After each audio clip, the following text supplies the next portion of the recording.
Hi everybody, welcome back to my channel So Stylish with Elsie. Now for Tuesday tips, I'm not sticking to the plans that I had. Unfortunately, I got food poisoning, so I haven't been sewing at all. I haven't been well, and so I am a little bit behind on my sewing that I wanted to share with you, and that was for the color blocking. So what I'm going to do, just to give you guys something to look at, I decided that I'm going to share one of my videos that's actually part of my introduction to garment sewing sew along that I have. It's an online course that I do.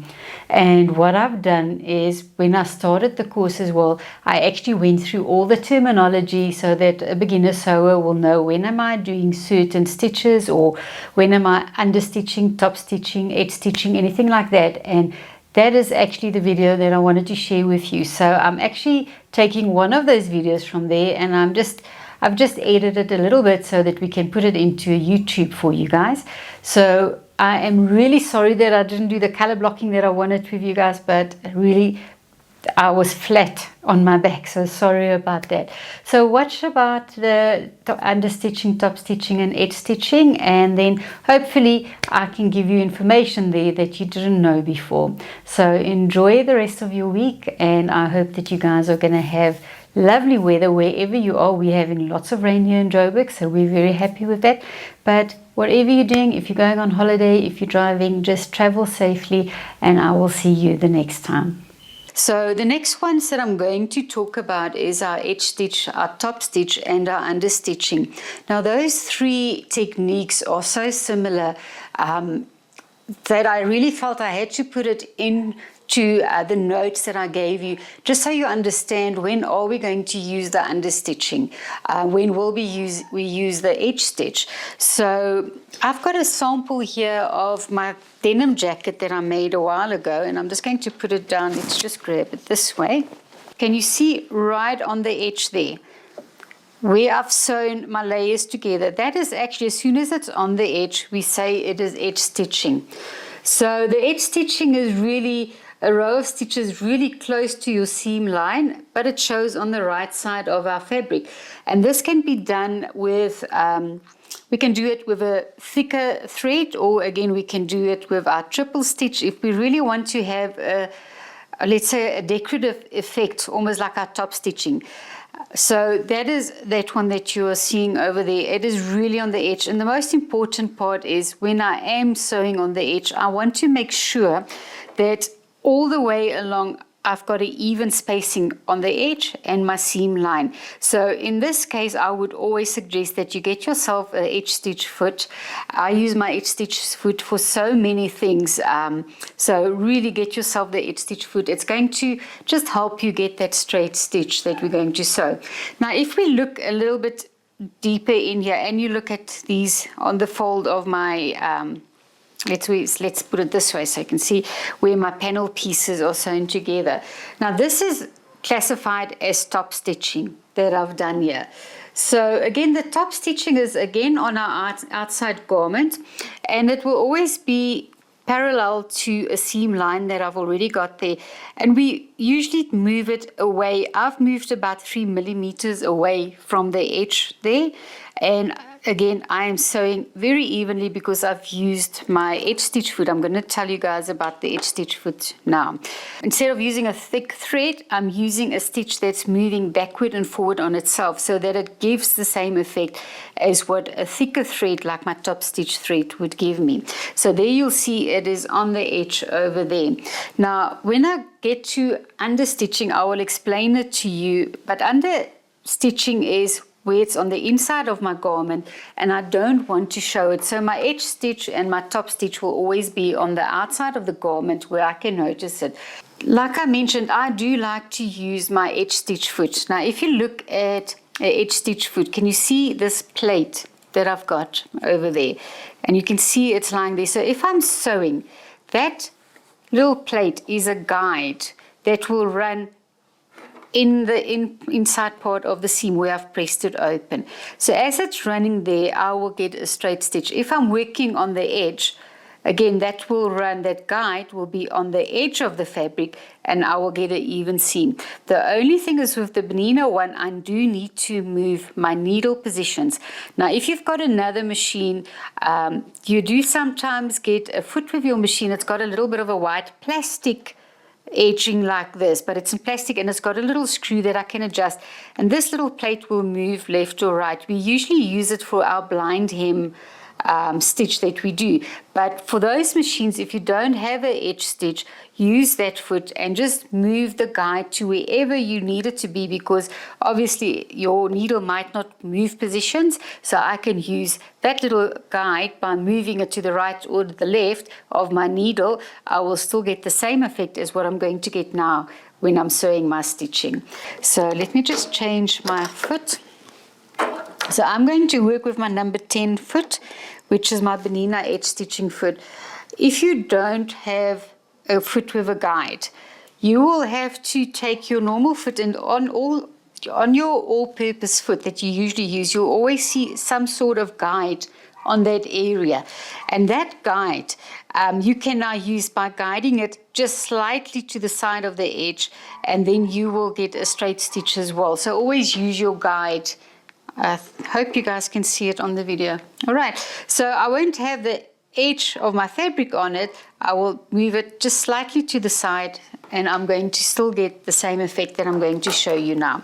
So another thing that I want to mention that I didn't mention earlier on, and I actually think I should mention it to you, is if you start sewing, don't start sewing right on the edge of your fabric. Always come in a little bit, and you can rather reverse a couple of stitches and then carry on with your sewing. If you start right on the edge, and that is especially for my softer fabrics, again, even my knit fabrics, you will find that this is going to pull the thread, or not the thread, it's going to pull the fabric down into your stitch plate, and you're going to jam your machine. So I am not someone that's very fond of starting right on the edge. I would rather start in a little bit, do 1 or 2 stitches, reverse stitch, and then I would go to the front. So all I'm going to do now, I'm going to place my fabric, and if you see on the edge stitching, can you see it's next to the guiding plate that I've got over there?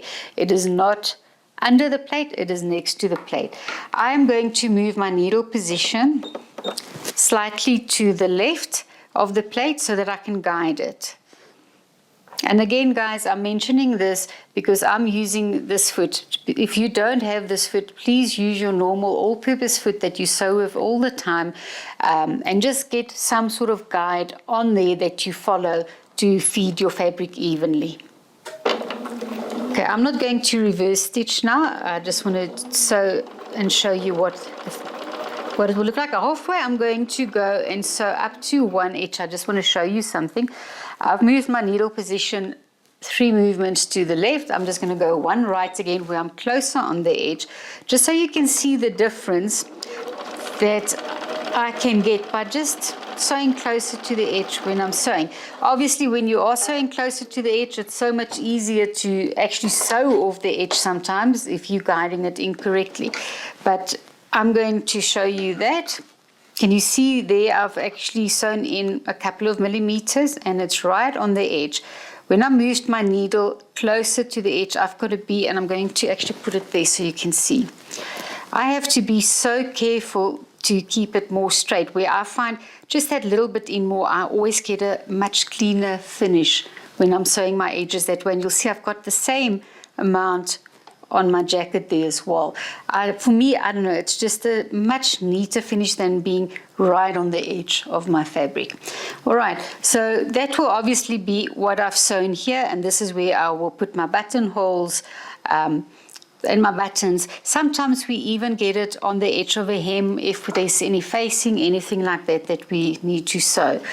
So the next one that I'm going to do for you, and I'm still using my foot as a guide, is my top stitching. And there you can see all these are classified as top stitching, even if you look at my pockets. Can you see that? So now I'm going to go over to another stitch. Not all machines like to use the top stitching thread, which is a thicker thread. We get the top stitch thread in Gutermann, and we also get the Coordonnée in the Metler thread. Both of them are used for top stitching.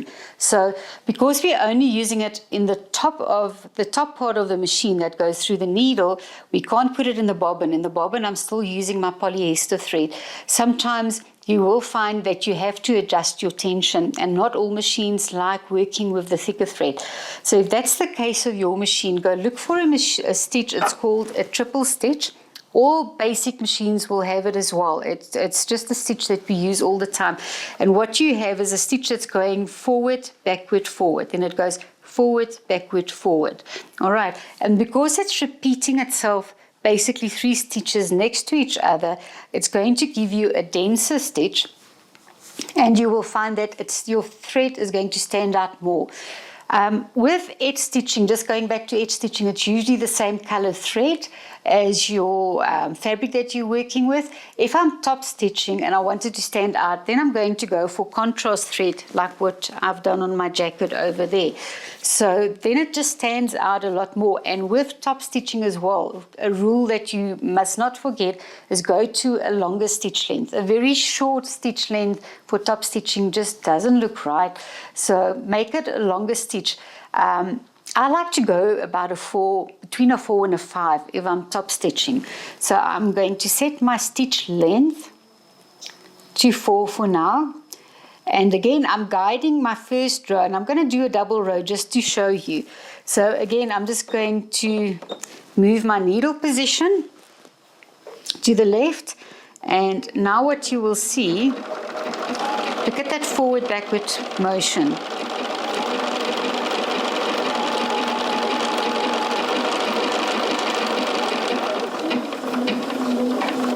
All right, so I've now just done this forward backward motion on my stitch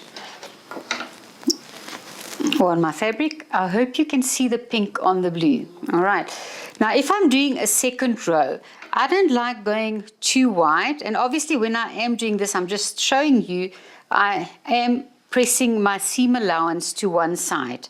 So now I'm going to do another stitch, a second row, and I'm going to do it with my normal foot. I just needed that first one to guide me. My second line of stitching that I do, I just like to use my normal foot, and I use the foot as a guide. Obviously, needle positions, for me, I'm going to change it.